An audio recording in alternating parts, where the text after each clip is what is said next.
What is happening, guys? Cowboy here. Welcome back to Assassin's Creed Odyssey. And with the first DLC being released, we're going to be moving into that in the next day or so. But prior to that, I figured now would be as good a time as any to discuss my thoughts about the game and give it a proper review, since I never got around to doing that.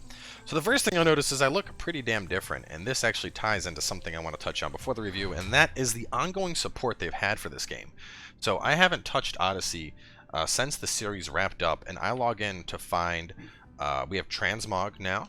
We can transmog to any piece of gear we want. Not just that, but we can pick gear and change the specific color variation. So instead of wearing this disgusting helmet, I can wear the mercenary helm now, which I am very happy about. In addition to that, we have detailed stats now, so I can see just how spicy my fire damage is, and you know, this is just better all around for like builds and whatnot. Give people more of an idea of what they're getting into. Which actually reminds me of something I need to change. You are actually going to be this guy, because yes, I like that. Adrenaline gained. Adrenaline. You had oh, adrenaline per crit. Yeah, no, I don't need that. I'd definitely rather have 25 critical hit damage. Which, you know, now I can see that. I go to detailed and you can see my critical hit damage is up to 132, which is awesome.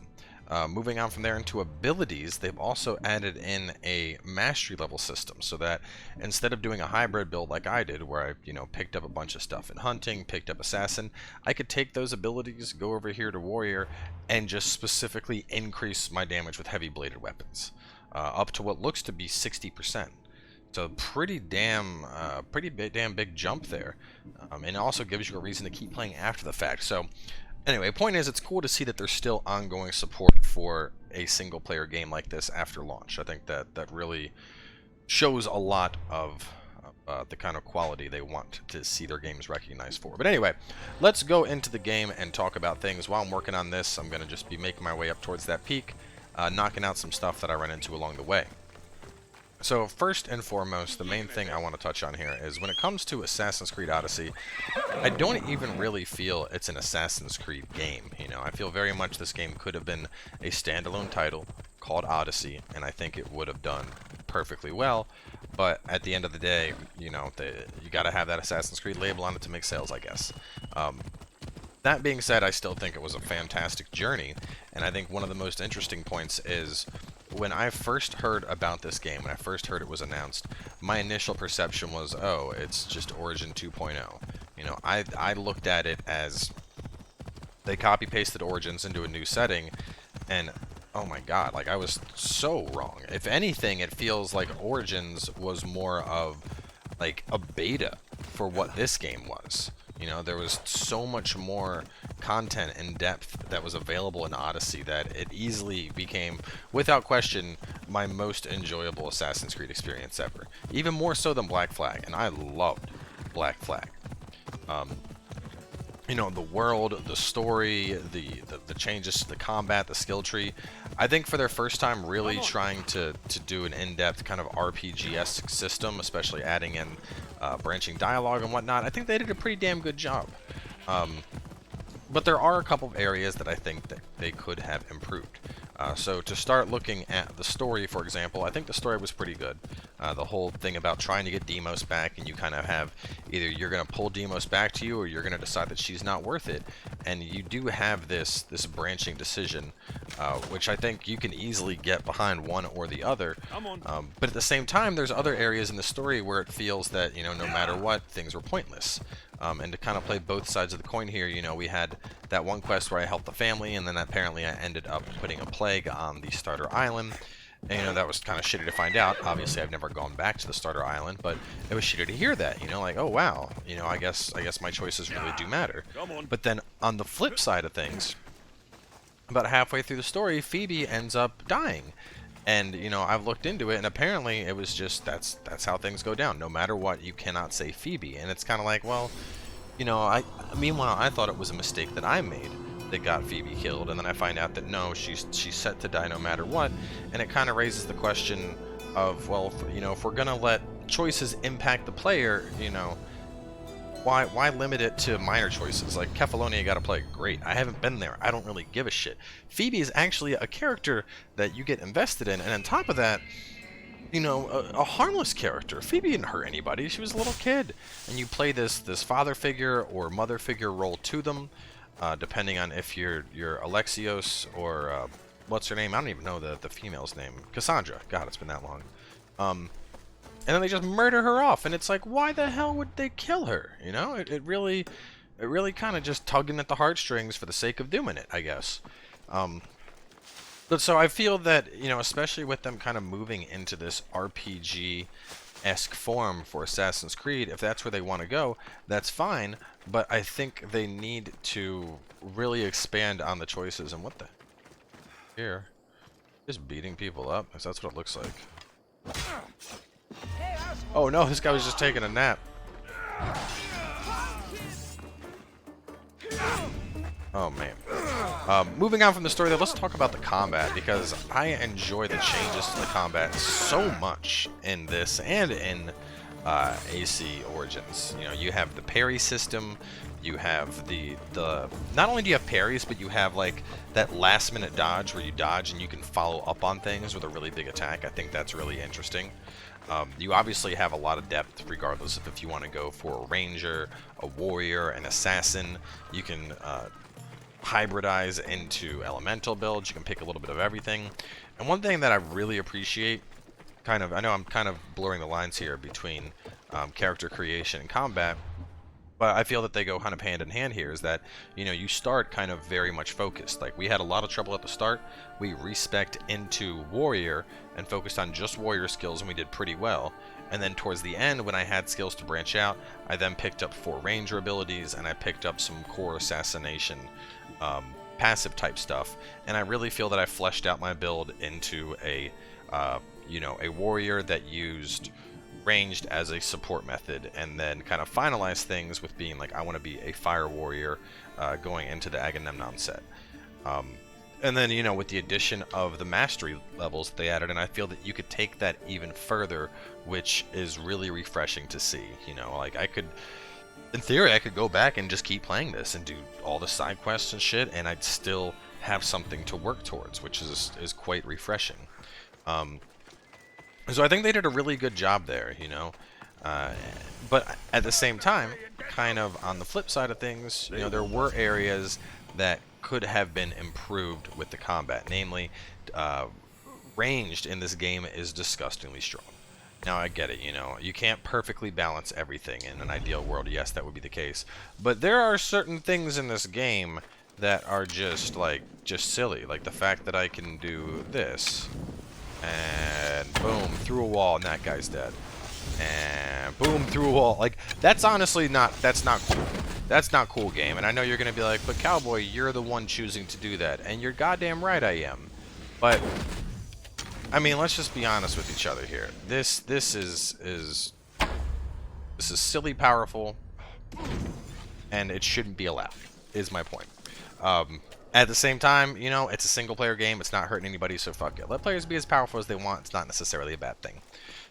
Moving on from there, let's talk about the content and the world. Now, all in all, I think they did an amazing job here creating Greece. This game made me want to go visit the Grecian islands. Like, I wonder, like, you know, if I were to go to Greece, could I rent a boat and just sail around and check out different islands and be like, oh, we'll visit some cities here, and then we'll go get lunch here, and then we'll go get dinner here, and then we'll go clubbing over here? Like, is that a thing? Because that sounds like it would be a fucking awesome vacation. So I really do feel that they made the world come alive, and, you know, the level of the quality of side quests and like dialogue and stuff, and the stuff people say, it really does make it feel like you're out here running around in Greece. At the same time, with good comes bad. Because of how much content there is in this game, I feel that to an extent, certain stuff ended up getting just kind of copy-pasted. And I mean, that's just the nature of the beast, I guess, with games this size. But, you know, if you look in particular, I guess my main point is with, you know, stuff like the leader houses. The leader houses, or the bases you're trying to take over. They very much feel just more of the same, you know. And yes, there's different locales, You know, I could take in a base that's on a cliff ledge, or one that's out by the water, or one that's down on a gully. But at the end of the day, every single one of those bases you take over is going to be kill the commander, kill the 3 underlings, get the treasures, bring the supplies. Every single one of them. And I feel that was a really big oversight, because, you know, even in Skyrim, when you get to the end of the game and you have those procedurally generated quests that are usually like kill the giant, kill the dragon, kill the bandits, you know, not only is the quest procedurally generated, but also the type of thing you're going to fight is procedurally generated, and one might be a frost dragon, one might be like a fire and a rock dragon or something. So you have this extra dynamic of like locale, an enemy mix-up, an objective mix-up, and it ends up being a lot more than just, oh, here's a new spot for you to do the same shit that you already did. And I feel that Ubisoft in general they're guilty of doing that in a lot of their games. I do think they've come a long way. You know, we're not just climbing up fucking towers anymore and revealing stuff, thank God. But, ooh, I'm about to get this bear. It's gonna be my friend. Sorry. Sorry, white bear. I actually picked up the pet talent to take with me into the DLC, which I thought was an active ability, but it's not. So I will be using that in the DLC and fighting along with bears. Which, to that extent, I need to put on paralysis arrows. Knock this bad boy out. How many arrows does it take to knock out a bear?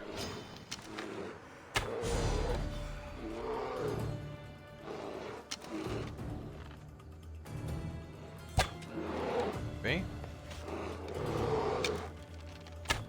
4, 5, 6.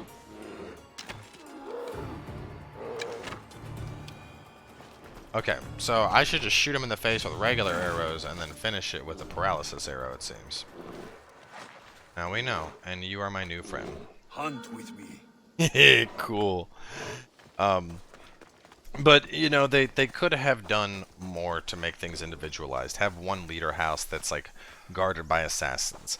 Have one base where the objective is to, you know, light half the base on fire or something. I feel like there's mix-ups they could have done that they didn't.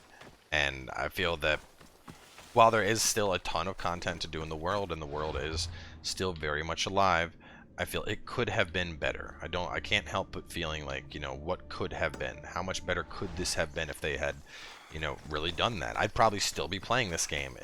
It would be like the new Skyrim for me, just running around.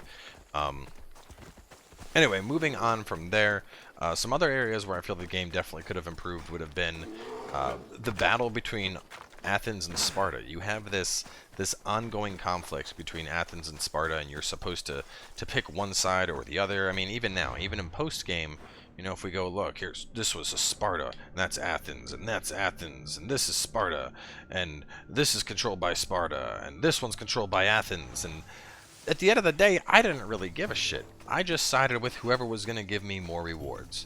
And I feel that they made this conflict between Athens and Sparta a very core part of the story, yet despite that, it kind of failed to deliver any kind of depth.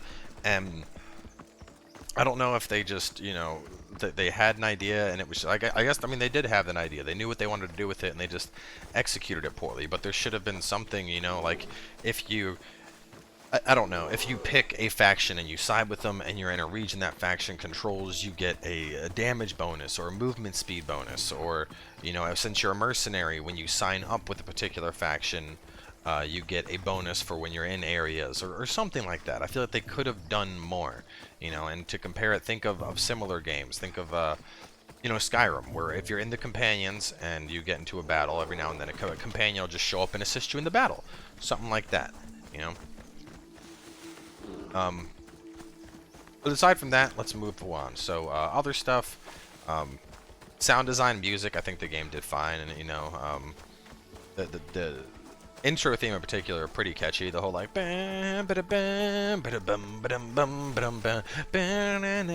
like, so I like it. I mean, it's not Witcher 3 or Nier Automata levels, but the music in this game was good. A lot of humming, and you know, you can hear the ladies now. But I guess to wrap things up on the review, all in all, if I had to slap a score onto it, I'd probably give the game, like, I don't know, I would put it at a 9 out of 10, I think. Because I really did enjoy my time with Odyssey. You know, I never really was like, fuck this game, this shit's terrible. And my main complaints were, you know, obviously with the size of this world, with as big as the world is, there's obviously going to be some content that ends up getting repetitive, which I would like to see them improve upon that in the future. Oh shit, I fucked up. Let's put this out. There we go. Oh god, that's so cool. They're all burning. Messed up. And then I think that they delivered poorly on the whole Athenian Spartan conflict. Those are my two areas that I think this game could have definitely improved the most. But aside from that, I mean, I had a blast playing it. I'm obviously going to be coming back to it with expectation of tackling the DLC. I think I'll probably enjoy it. I mean, I thought the Origin DLCs weren't too bad. Thought I enjoyed them enough. And I like this game a lot more than Origins, so I definitely think I'll have a good time going through the DLCs. I'm trying to think if there's anything else to touch upon. I think that's about it. I mean, I know this is kind of a short impromptu review, but you know, it's a good game, and needless to say, I'm definitely excited to see if, like, you know, where they evolve Assassin's Creed from here. Scavenger's Coast north of young people gather to dive through a hole. Scavenger's Course north of Pellini. Scavenger's Coast, Pellini. Let's go find this. Let's go find this treasure. It's been a while. We gotta, you know, we're getting our. I've never been to that island. Scavenger's Coast north of Pellini. Where the hell is this place? There's so many islands. Fuck this game and all of its islands. I can never tell where I'm trying to go.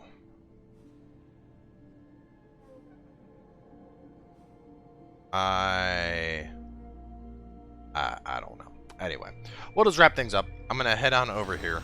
But as I mentioned, we will be getting started with the DLC. Look forward to part 1 of the DLC tomorrow. Depending on how much free time I get, I may do 2 episodes a day. I may do 1 episode a day. It really depends how long the DLC is. But some of the early scores for it have been pretty good, so it should be a good time jumping in and kicking things off. So either way, thanks for coming on by. I hope you guys enjoyed the review, and I will catch you with part 1 of the DLC tomorrow.